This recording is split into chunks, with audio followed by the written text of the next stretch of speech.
রাষ্ট্র ব্যবস্থাপনার দায়িত্ব জনগণ অবাধ ভোটে দিতে চায়। বিএনপির কমিটমেন্ট রয়েছে এই রাষ্ট্র বিনির্মাণে জনগণের প্রত্যাশা ধারণ করে আমাদের রাষ্ট্র ব্যবস্থাপনায় জনকল্যাণ নিশ্চিত করবার।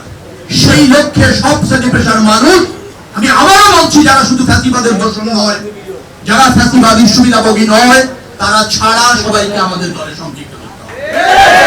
এটাই হচ্ছে আমাদের দাঁড়ে দাঁড়ে বেগম খালেদা জিয়ার সালাম পৌঁছে দিতে হবে।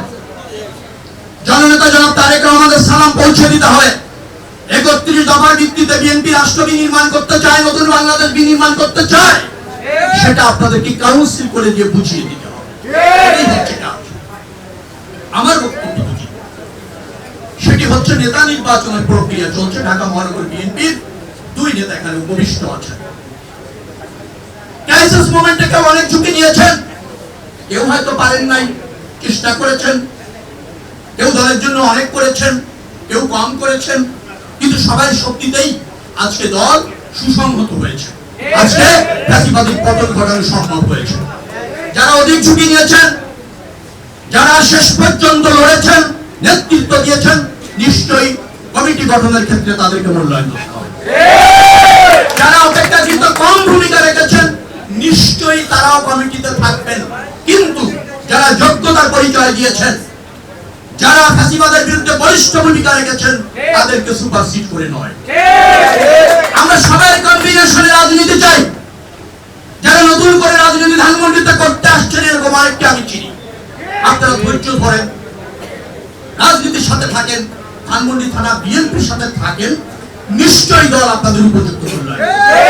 কিন্তু এসেই গুরুত্বপূর্ণ মূল্যায়ন, এসেই সুপারসিড করে একক নেতৃত্ব প্রতিষ্ঠা করা বা দল ভরি করার অপচেষ্টা করবেন না। সেটা দলের জন্য ভালো হয় না। সেটা কোন নেতৃত্ব বিকশিত করার ক্ষেত্রে সঠিক পন্থা নয়। আমরা শৃঙ্খলা চাই, সমন্বয় চাই, ধানের শীষকে শক্তিশালী করতে চাই, জননেতা তারেক রহমানের হাতকে শক্তিশালী করতে চাই, বেগম খালেদা জিয়ার হাতকে শক্তিশালী করতে চাই, ঢাকা মহানগর বিএনপিকে শক্তিশালী করতে চাই। আমরা সব শ্রেণী পেশার মানুষের কাছে একটা আদর্শিক সংগঠন হিসেবে বিএনপি প্রতিষ্ঠিত করতে চাই। সেটাই আমাদের কাজ। আমরা বিভাজন চাই না, আমরা গ্রুপিং চাই না। আমরা ধানের শীষ হৃদয় ধারণ করি এবং তারেক রহমানের নেতৃত্বে নতুন বাংলাদেশ বিনির্মাণের শপথবদ্ধ। আপনারা যারা আছেন, নিশ্চয়ই এই সদস্য সংগ্রহ এবং নবায়নের যে কাজ, সেটা সুচারুরূপে করবেন। এর অন্তরালে করে সুবিধাভোগী, দুষ্কৃতিকারী, অপরাজনৈতিক শক্তি যেন দলের মধ্যে ঢুকতে না পারে।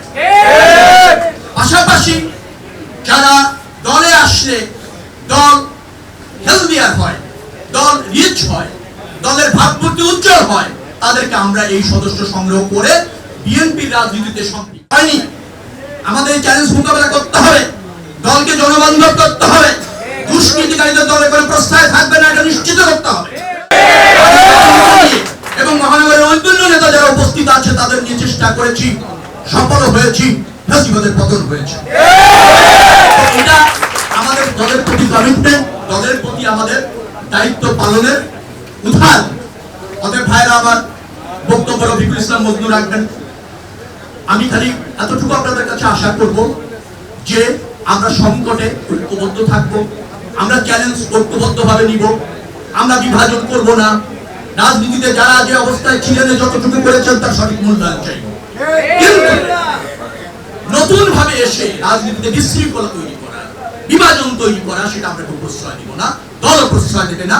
দলের ভাবমূর্তি ক্ষুণ্ণ হয় এরকম কোন নেতাকে সাংগঠনিক কার্যক্রমের সাথে সম্পৃক্ত করার ক্ষেত্রে আমরা সজাগ এবং সচেষ্ট থাকবো। আপনারা ভালো থাকুন, সুস্থ থাকুন, দলের সাথে থাকুন।